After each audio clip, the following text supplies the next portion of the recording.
From FingerLakes1.com, this is Inside the FLX. I'm Josh Durso, and today we are previewing an event that's coming up in about a week. Rhonda Jasper, Executive Director of the United Way, and Tammy Orlop, Prevention and Treatment Program Director for Seneca County. That's a mouthful. Want to know what that's all about? Are with me this hour. Thank you both for being here. A lot to talk about. Yes, thanks for having us. So, Tammy, let's start with you. Prevention and Treatment Program Director, you probably have to explain what that is a dozen times a day to various people. So one more time for us, what is that, and what does that mean your day looks like? So oversight of outpatient treatment, gambling treatment, and school-based prevention services, which is how we strongly connect with the United Way through prevention efforts for our community and the coalition. And to that end, obviously the United Way is really strong in Seneca County. Every couple weeks it seems like we're hearing about a different event or something that is going on, some way you guys are actively engaged. Mm-hmm.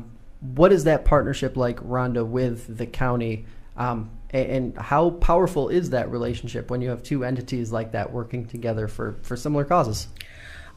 It's extremely powerful. I don't think we even yet know exactly what we're able to accomplish working together. We're lucky to have a prevention contract with community counseling, so we get to focus on prevention efforts. We've recently brought in the problem gambling education and awareness pieces.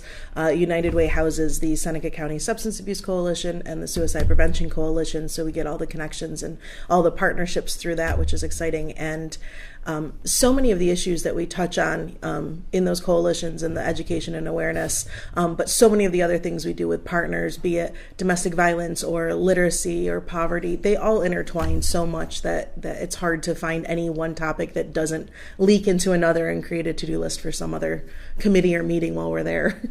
And I guess, how on earth does any entity or organization stay focused when you have so many different things that you have to stay focused on in the process? That's a fantastic question. I think being able to work with partners helps, because all of the issues that we're looking at in Seneca County now that we're trying to handle are too big for any one agency. And I think being able to do what our best part is for all of it, you know, Tammy looks at the treatment pieces and the prevention. I mean, she's the expert there. We have a different set of skills that we're able to bring from United Way and being able to bring information to the community and those outreach pieces. So if each of us is able to play to our skill set for a specific topic, it's easier for us to get more accomplished across an array of topics. Mm-hmm. Now, obviously, you guys have a big event coming up, the United Way.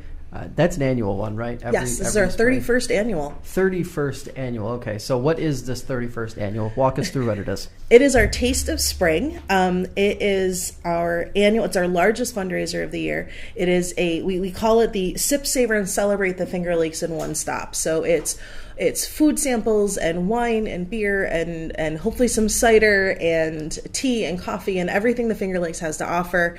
It's just a tasting event, so you buy your ticket at the door and then all the tastings are there. There's a cash bar, but you certainly can get enough to call it a meal if you walk around a couple times. And it's all our local vendors. It's all the people that everyone drives to the Finger Lakes to see, and they're ours, which is nice. Mm-hmm. Now, obviously, an event like that doesn't happen without a whole lot of help and a whole lot of support, and I'm sure you've been sleeping as little as you ever would be throughout the year. The work that's going into it, who are some of the players involved, and then also how much effort goes into making sure that it goes off without a hitch, even after 30 years? Well, we've had a lot of changes because last year we moved it to Del Lago. So there was a lot of new things last year because we weren't familiar with the space. They weren't familiar with the event. So this year being the second year at Del Lago, they are fantastic partners. We have the same event planner and everyone that we had last year. So they came in with great ideas. They're, of course, gracious hosts and help us out where they can. So that's fun, and that's definitely changed things for us and made it a little easier on the logistics side because they take on a lot of that, which is nice. We have a fantastic committee. Our board of directors is very active and works on all of that. And of course the community, we can't do it without the vendors saying, yes, we'll come bring our product, and all of our sponsors and everyone who's donated, raffle items for our raffles and our silent auctions. We've got some fun stuff. We have autographs, sports memorabilia this year. We got some different things going on, tickets to local theaters, and so it should be a lot of fun. And of course, we have our sponsors. Finger Lakes One is one of our big media sponsors. The Reveille Between the Lakes, Finger Lakes Radio Group, Seneca County Area Shopper, Finger Lakes Times, all our media sponsors getting the information out there, which is awesome. And then some of our larger business sponsors, of course, obviously Del Lago. We couldn't put a number on that if we tried. Everything they do for us is amazing. But we've got First Light and Seneca Meadows, Bill Cram Chevrolet, Gould's Pumps, ITT, Seneca Housing, Lions National Bank, and a handful of others. If you start watching the media, you'll start seeing their names and logos out there as a thank you to them. So then to that end, obviously, biggest event for you guys throughout the year, how important is that single fundraising event in terms of what you guys are able to do every single year? It's huge. Aside from our campaign, it is our largest income. It is the money that we use to keep United Way going, but also to fund the 22 funded partners, to all the community initiatives, all those pieces.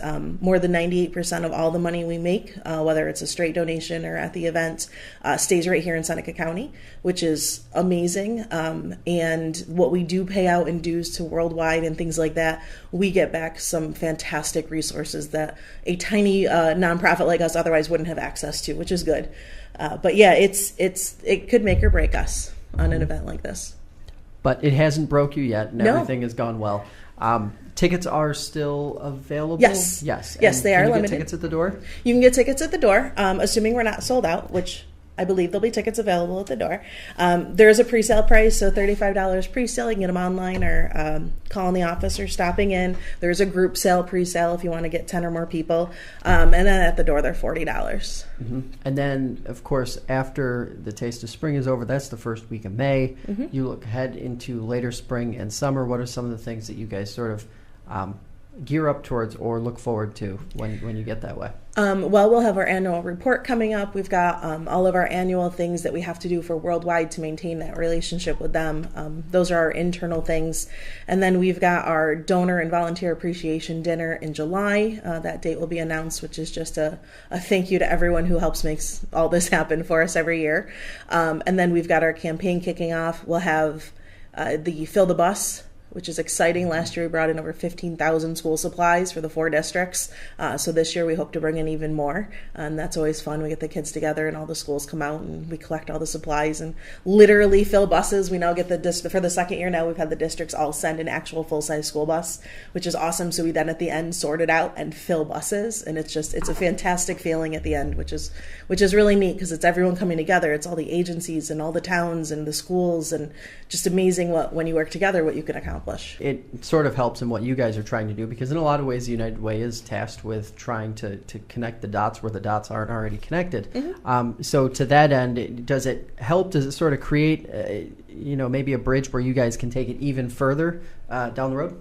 Yeah, it certainly can. And I mean, we have good partnerships with Ontario United Way. Right now we're in talks to get a gathering together of Ontario and Wayne and Seneca and Yates Ontario and United Ways, again, to see, if our partners are doing something that works better or works differently and we can learn from them. That's fantastic. We're all smaller areas. We're all pretty rural. We're all, so we're all fighting very similar battles, and there's no reason we have to do it alone. So being able to reach out even regionally in that way works as well. Mm-hmm. And my last question for you guys, what's the call to action? What's the easy way that somebody can get involved either with the United Way or even just on the awareness side to be a little more conscious of the things that are going on in Seneca County? Be open and willing to talk about things, educate yourself, read, forward our stuff on Facebook, follow us on, whether it's United Way or, Youth Scoop or any of the county ones or the coalition, either of the coalitions. Read the articles, spread it along, make it a conversation, make it okay to talk about all this stuff, make it known that we're all working together and we're all in it together. Mm-hmm. Tammy? Really the same thing she said. Show up. I mean, if someone's interested in getting involved, mm-hmm. the the call to action is the coalitions. Right. Come to the table, share your voice, share your ideas. We need representation on both sides. Mm-hmm. So get involved. All right. Well, appreciate you guys coming in today. Obviously, a really interesting discussion, and one that, it has to keep happening at home, in the community, wherever you may be, to keep easing that stigma. That's all the time we have for today. New episodes of Inside the FLX drop every Thursday. The show is also available on Apple Podcasts or wherever you listen to podcasts. I'll be back next week. Until then, stay tuned to FingerLakes1.com for the most comprehensive news coverage in the Finger Lakes region.